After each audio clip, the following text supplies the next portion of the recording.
If you're looking to get into Anthurium and you're not really sure where to start, this might be the video that you need. Today I'm going to be sharing some of my top tips for caring for Anthurium. While I do that, we're going to be taking a look at some of my personal favorites. With that being said, let's move over to my grow tents and see what's going on in there. These are the grow tents that a majority of my Anthurium are in. I do have a greenhouse in my backyard, but at the time of this recording, it's just getting into the fall winter season, so I'm keeping them in here to keep them happy. These are both 2x4 grow tents. Each one has an oscillating fan. I currently have it turned off so that way I could get cleaner audio. I just bought these CO2 bags to hopefully give these Anthurium a nice little boost.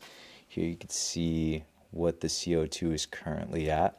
It takes about a month to activate. I just opened them about last week, so we'll see those take off soon. Each tent also has its own dedicated humidifier, and that keeps these plants nice and happy. I also have a couple, rehabs. It's not just Anthurium. Usually if a plant has root rot or I recently repotted it and it needs extra recovery time, I'll go ahead and throw it in one of these grow tents. One of the perks about being able to have your Anthurium collection in a controlled environment like a grow tent is you don't have to wait for spring and summer to go ahead and give them a repot if they need to be repotted. Normally, if I'm working with natural light, I wouldn't be able to give them that repot that they need. This is my Anthurium Papilillaminum. Repotted this October 25th, and look at how insane those roots are. One of the things I recently did was start incorporating Mycorrhizae into my repots, into my soil. The roots absolutely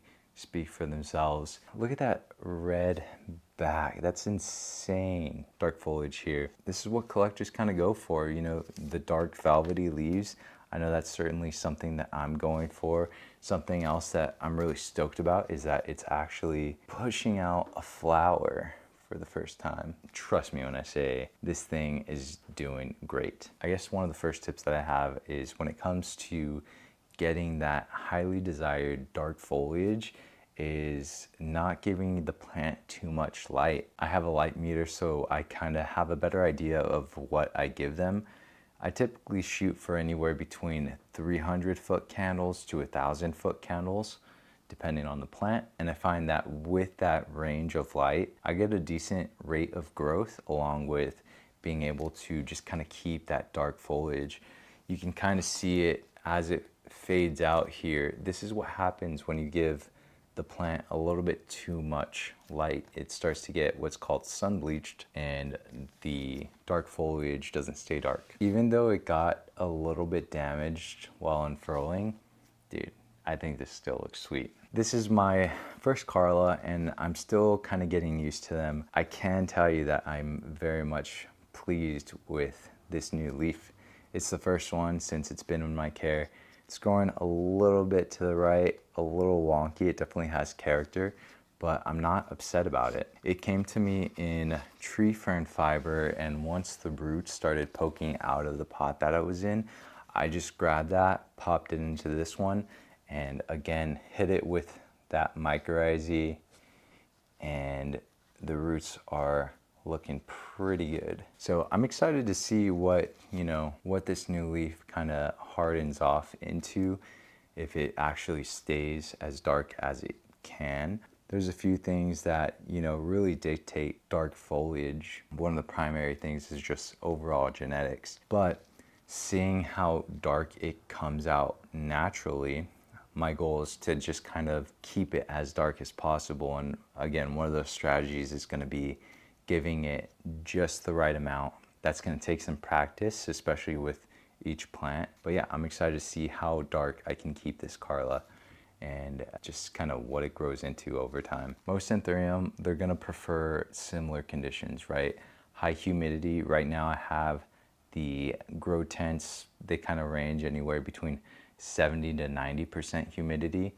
I set the humidifiers to about 70-75%, but closing it up, especially after a watering, you'll see that humidity rise. But yeah, I try to keep them around 70% to keep them happy, to push out new growth like you see here without taking on any damage. This is the Anthurium Luxurians. As you can tell, I just love dark foliage, man. Whether it's dark and velvety or even if it's dark and glossy like this one here. I have a photo of this when it was emerging. I'll go ahead and pop it up on the screen. And it was just so chocolatey. Like, I wanted to genuinely just take a bite out of it. It looked unreal. It looked like it was from Wonka's Candy Factory. I think this would be a good opportunity to talk about fertilizing and giving your plant the food that it needs, right? Because this Anthurium luxurians, it was not very happy for a long time. And I couldn't really put my finger on it, on why. And I think it's because it's such a heavy feeder. So when it comes to fertilizing, you can't really go wrong with something well balanced, you know, something like a 10-10-10, especially with Anthurium, since they are flowering plants. The NPK ratios, having something well balanced is going to encourage nice foliage growth along with being able to produce flowers. Once I started feeding this thing, giving it a little bit of fertilizer, it was able to push out this new leaf.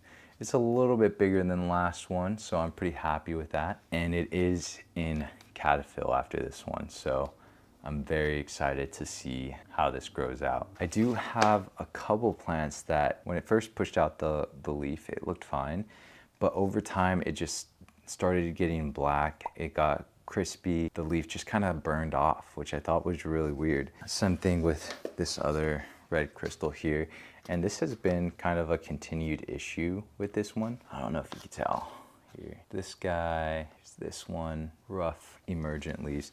I was really bummed about this one too because here's the last leaf. This one's even darker, but again, it just kind of like burned, turned black while it was emerging. This was the first victim of what was going on. At first I thought, hey, maybe it got a little bit too much sun. But after kind of reaching out to some people, seeing their opinions on it, the conclusion I came to was it just needed some mycorrhizae, right? I think it's called nutrient lockout. I ended up giving all of these Anthurium that had roughly emerging leaves just a total repot, total soil refresh, and sprinkled in that mycorrhizae, and you can see all those white tips are new roots. So hopefully that does the fix. And if you're not familiar with what mycorrhizae is, basically what it does is it creates a symbiotic relationship between the roots and the soil. So it's a really, really good middleman. It helps the plant get all of those nutrients from the soil. So if you're not using mycorrhizae, be sure to add it to your cart. I have a few recommendations for mycorrhizae, so if you're interested in that, I'll go ahead and link them down below. Next up is my Anthurium King of Spades, and it is looking absolutely sexy, dude. Oh my gosh, look at those curves. Dark beauty, oh my gosh. Really cool gothic looking features. It has dark, almost purpley red veins. A couple days ago, it was straight purple and black. I was bewildered. This one has 2 growth heads in it right there. This one's super narrow, which I think it just kind of got damaged while it was unfurling. It's currently pushing out a new leaf. So I'm excited to see like what that will turn into, if it'll stay narrow like that, because it would be awesome if I had a super skinny, narrow King of Spades along with a, round baddie right here. I don't know. I'm excited to see what that turns into. Anyway, this is from Cartel Dawn. I recently got some more King of Spades. I do have a problem. The last 3 Anthurium, along with this Anthurium, were all recently repotted. You can see a little tiny root just popping out here. They all got the same type of soil, which I'll talk about right now. Don't quote me on this, but rough ratios: 1 part houseplant soil, which I use Fox Farms Ocean Forest, 1 part Leica, 1 part cocoa chips, 1 part orchid bark. I think I have some small perlite in there, some pumice, and a little bit of horticultural charcoal. Some Anthurium actually prefer to be flushed pretty frequently, so having a well draining mix is gonna really help to prevent root rot. And that was something that this one kind of struggled with in its last soil mix. It just wasn't chunky enough. The emergence were pretty good, but I just wanted something a little bit more well draining. So be sure to get yourself a chunky soil mix if you're planning on adding Anthurium to your collection. If you want more info on soil and the soil that I use, I actually have a video all about aeroid soil on my YouTube page, so you can check that out. It has changed a little bit. The soil recipe that I talk about in that video, it was soil-less, so I only used cocoa products, and yeah, I just felt like it wasn't really giving the plant kind of the nutrients that it needed. I just kind of got tired of mixing up water. So I felt like with a regular soil mix, I would be able to, I don't know, not fertilize as frequently as I would normally need to with the soilless mix. I think it's been working pretty good. I'm pretty happy with it. Again, I would attribute a lot of, the success to adding in that mycorrhizae. You'll definitely want to, follow the instruction on whichever product that you get. You definitely don't want to use it too frequently, but it gives the roots a boost. I only see one root on this guy, but I'm just trusting in that mycorrhizal fungi to do its job, And again, oh my gosh, that should be a crime. It's too sexy. I gotta put this away. Oh my gosh. I'm getting excited. Oh, and by the way, a majority of plants, their roots don't like light. I have them in this clear container so that way I could kind of check in and see how the roots are doing, especially if they were recently repotted. But since they don't like light, I put them in dark containers, just like that. So I never throw these away. I definitely reuse them. And then I personally find this to be a good in-between of having clear pots and being able to see and monitor the plant's roots while also avoiding the light. Some Anthurium actually prefer to have a little bit more moist soil. So the Anthurium Warocqueanum, I definitely do not let this one dry out. This is probably one of my most thirsty Anthurium. I let the soil dry out maybe 75%, but then I'll try to give it a full soak when I do rewater it. I did just give this one a repot. And if you're wondering why I label the repot date, it's because you don't want to fertilize for about 4 to 6 weeks after repotting. If you give it fertilizer, it can actually do more harm than good. Nitrogen actually inhibits root growth. It tells the plant to focus on its foliage and not on the roots. Potassium is definitely okay to use if you are going to give your plant any kind of supplement, especially within the 4 to 6 weeks after repotting. I really don't do too much. I might add a little bit of rooting hormone to the water. I might add some Super Thrive, but other than that, I just kind of leave it alone until I see roots come out. And bonus points if you see those roots start to circle the bottom. After 4 to 6 weeks, you got roots at the bottom, and if you see a new leaf coming out, that's a good indicator that the plant has acclimated to its pot, to its environment, and that's when I would go ahead and start fertilizing. This right here is my Anthurium Besseae, and I found that this one is a little bit thirsty too. It doesn't really like to dry out all the way. It'll abandon leaves if it does. I always check the back of the plants to see if there is any pink on the veins. That's a good indicator that it's going to be able to push out nice pink leaves. I'm really happy with this. This is like the first good leaf that I've had since it's been in my care, and it's been months.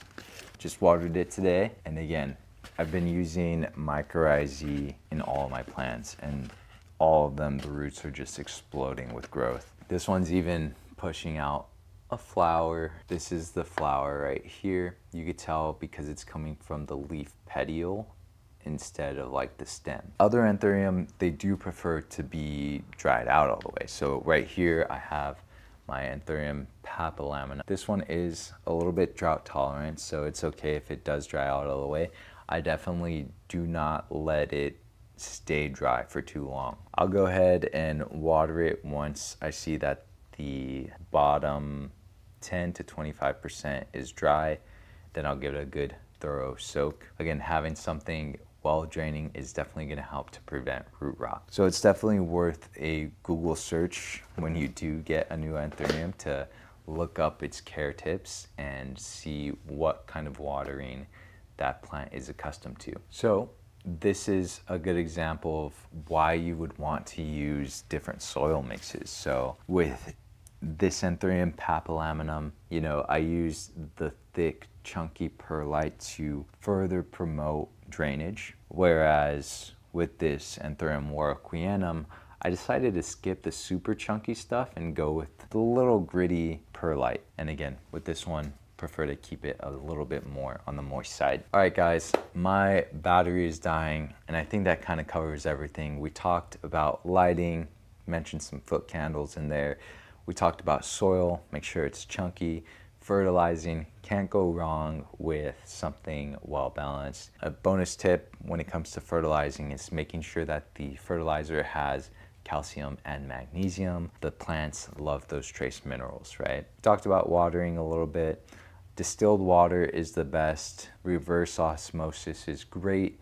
At the very least, you should be filtering your water. And if you actually let it sit out overnight, you know, 24 to 48 hours, you'll be able to evaporate some of that chlorine and just increase your water quality. Another thing that you could do is purchase pH up and pH down and get a balanced pH before you water your plants. They'll definitely thank you for it. So I'll go ahead and end it there. If you have any questions, if I missed anything, let me know in the comments down below. Feel free to show some love on this channel by liking, subscribing, or commenting down below. YouTube thinks that you're gonna like this video, so be sure to check it out, and I'll see you in the next one.